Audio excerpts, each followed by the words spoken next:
ಶೃಂಗೇರಿ ಕ್ಷೇತ್ರದ ಅಂಚೆ ಮತ ಎಣಿಕೆ ಕಾರ್ಯ ಅಂತ್ಯ ಆಗಿದೆ. ಮರುಮತ ಎಣಿಕೆಯಲ್ಲಿ ಕೈ ಅಭ್ಯರ್ಥಿ ರಾಜೇಗೌಡ ಗೆಲುವನ್ನ ಸಾಧಿಸಿದ್ದಾರೆ.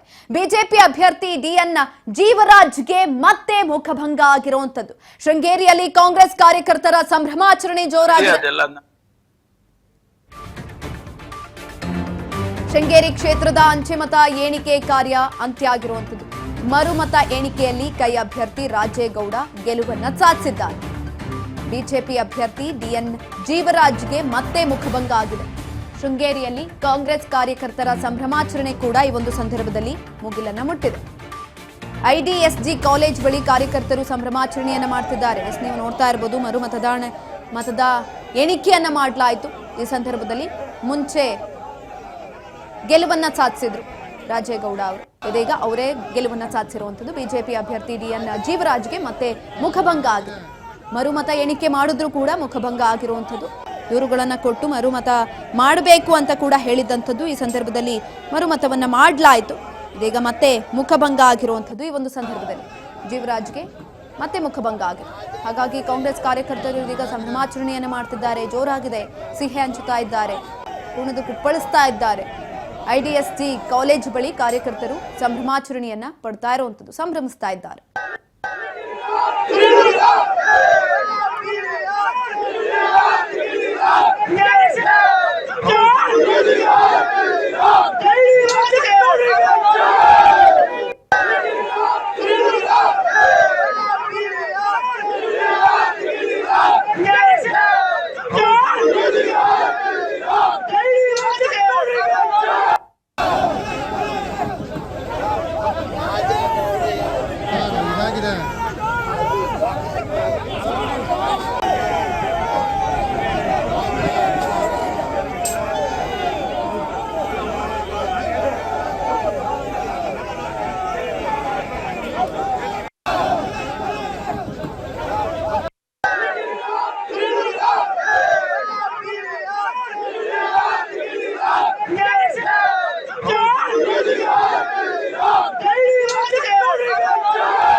ನೋಡಿ, ಕಾಂಗ್ರೆಸ್ ಕಾರ್ಯಕರ್ತರು ಇದೀಗ ಸಂಭ್ರಮಾಚರಣೆಯನ್ನ ಪಡ್ತಾ ಇರುವಂತದ್ದು. ಜೈಕಾರ್ಗಳನ್ನ ಕೂಗ್ತಿದ್ದಾರೆ, ಸಂಭ್ರಮಾಚರಣೆಯನ್ನ ಪಡ್ತಿದ್ದಾರೆ.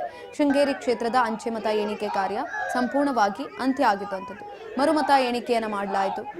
ಏನೋ ತಪ್ಪಾಗಿದೆ ಅನ್ನುವ ನಿಟ್ಟಿನಲ್ಲಿ ಮರುಮತ ಆಗ್ರಹಿಸಿದ್ರು. ಆ ಸಂದರ್ಭದಲ್ಲಿ ಮರುಮತವನ್ನ ಮಾಡಿದಂಥದ್ದು.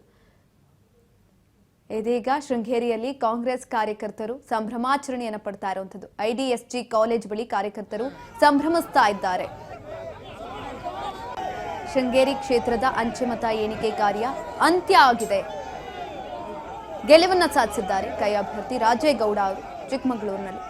ಬಿಜೆಪಿ ಅಭ್ಯರ್ಥಿ ಡಿಎನ್ ಜೀವರಾಜ್ಗೆ ಮತ್ತೆ ಮುಖಭಂಗ ಆಗಿರುವಂಥದ್ದು. ಮೊದಲಿಗೂ ಕೂಡ ಸೋಲನ್ನ ಅನುಭವಿಸಿದ್ರು, ಇದೀಗ ಮತ್ತೊಮ್ಮೆ ಸೋಲಾಗಿರುವಂಥದ್ದು. ಮರುಮತ ಎಣಿಕೆ ಆಗಿದ್ದಂತಹ ಸಂದರ್ಭದಲ್ಲಿ ಕೂಡ ಸೋಲಾಗಿದೆ ಬಿಜೆಪಿ ಅವರು. ಹಾಗಾಗಿ ಕಾಂಗ್ರೆಸ್ ಕಾರ್ಯಕರ್ತರು ಇದೀಗ ಜೈಕಾರಗಳನ್ನ ಕೂಗಿ ಸಂಭ್ರಮಾಚರಣೆಯನ್ನ ಪಡ್ತಿದ್ದಾರೆ. ಮುಗಿಲನ್ನ ಮುಟ್ತಾ ಇದೆ ಈ ಒಂದು ಸಂಭ್ರಮ ಅನ್ನೋದು. ಬಿಜೆಪಿ ಅಭ್ಯರ್ಥಿ ಡಿಎನ್ ಜೀವರಾಜ್ಗೆ ಮತ್ತೆ ಮುಖಭಂಗ ಆಗಿದೆ ಈ ಒಂದು ಸಂದರ್ಭದಲ್ಲಿ. ಏನೇ ಆಗಿರಬಹುದು, ಏನೇ ಆಯಿತು, ಆದರೆ ಮರುಮತ ಎಣಿಕೆ ಕಾರ್ಯ ಆದರೂ ಕೂಡ ಮುಖಭಂಗ ಆಗತ್ತೆ ಬಿಜೆಪಿ ಅವರಿಗೆ ಅಂತಾದರೆ ಎಲ್ಲೋ ಒಂದು ಕಡೆ ಅಲ್ಲಿ ತಪ್ಪಾಗಿರಲಿಲ್ಲ ಅನ್ನೋದು ಮೇಲ್ನೋಟಕ್ಕೆ ಕಾಣಿಸ್ತಾ ಇರುವಂಥದ್ದು. ಎಣಿಕೆ ಆಗಿದ್ದಂತಹ ಸಂದರ್ಭದಲ್ಲಿ ಮಿಸ್ಟೇಕ್ ಆಗಿದೆ, ಸರಿ ಇಲ್ಲ ಮತ ಎಣಿಕೆ ಮಾಡಿದ್ದಂಥದ್ದು ಅನ್ನುವ ನಿಟ್ಟಿನಲ್ಲಿ ಮರುಮತ ಎಣಿಕೆಗೆ ಆಗ್ರಹಿಸಿದ್ದಂಥದ್ದು. ಇದೀಗ ಜೀವರಾಜ್ಗೆ ಮತ್ತೆ ಮುಖಭಂಗ ಆಗಿದೆ.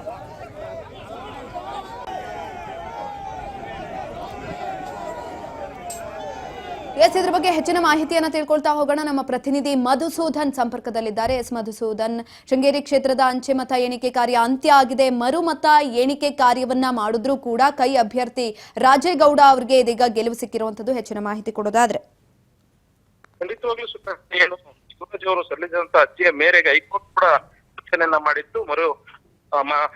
ಅಂಚೆ ಪತ್ರಗಳ ಮರು ಎಣಿಕೆಗೆ ಇಂದು ಬೆಳಗ್ಗೆಯಿಂದಲೂ ನಿರ್ವಿಗಳ ನಡುವೆ ಕೂಡ ಈಗ ಏನು ಅಂತ್ಯಕ್ಕೆ ಬಂದಿರುವಂತದ್ದು. ಅದು ಅಧಿಕೃತವಾಗಿ ಘೋಷಣೆ ಒಂದೇ ಕೂಡ ಈಗ ಬಾಕಿ ಇರುವುದು. ಅದರಲ್ಲೂ ಕೂಡ ಈಗ ಏನು ರಾಜೇಗೌಡರ ಬೆಂಬಲಿಗರು ಹಾಗೂ ಕಾರ್ಯಕರ್ತರು ಕೂಡ ಸಂಭ್ರಮಾಚರಣೆಯನ್ನ ಮಾಡ್ತಿರುವುದು. ನೀವು ವಿಡಿಯೋದಲ್ಲಿ ನೋಡ್ಬೋದು ಏನು ಯಾವ ರೀತಿಯಾಗಿ ಪಟಾಕಿಗಳನ್ನ ಸಿಡಿಸಿ ಏನು ಸಂಭ್ರಮಾಚರಣೆಯನ್ನ ಮಾಡ್ತಿರುವಂತದ್ದು. ಎಲ್ಲೋ ಒಂದ್ ಕಡೆ ತಮ್ಮ ನಾಯಕರಿಗೆ ಸಿಕ್ಕ ಗೆಲುವು ಇದು. ಮತ್ತೊಂದು ಮುಂದಿನ ಬಾರಿಯೂ ಕೂಡ ನಮ್ಮ ನಾಯಕರು ಗೆದ್ದೇ ಗೆಲ್ತಾರೆ ಎನ್ನುವ ಸಂದೇಶನ ನೀಡ್ತಾ ಕೂಡ ಈಗ ಕಾರ್ಯಕರ್ತರು ಹಾಗೂ ಬೆಂಬಲಿಗರು ಕೂಡ ಸಂತೋಷ ವ್ಯಕ್ತಪಡಿಸಿದ್ರು.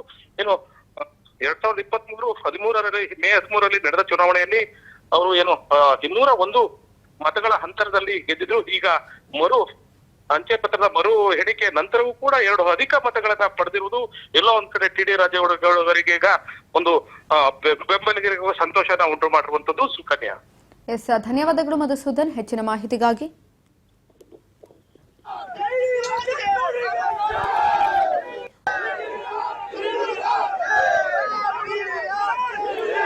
ಬಿಜೆಪಿ ಅಭ್ಯರ್ಥಿ ಡಿಎನ್ ಜೀವರಾಜ್ಗೆ ಮತ್ತೆ ಮುಖಭಂಗ ಆಗಿದೆ. ಶೃಂಗೇರಿಯಲ್ಲಿ ಕಾಂಗ್ರೆಸ್ ಕಾರ್ಯಕರ್ತರ ಸಂಭ್ರಮಾಚರಣೆ ಜೋರಾಗಿರುವಂಥದ್ದು. ಐಡಿಎಸ್ಸಿ ಕಾಲೇಜು ಬಳಿ ಕಾರ್ಯಕರ್ತರು ಸಂಭ್ರಮವನ್ನ ಪಡ್ತಿದ್ದಾರೆ, ಜೈಕಾರವನ್ನು ಕೂಗ್ತಿದ್ದಾರೆ, ಸಂಭ್ರಮವನ್ನ ಪಡ್ತಾ ಇರುವಂಥದ್ದು.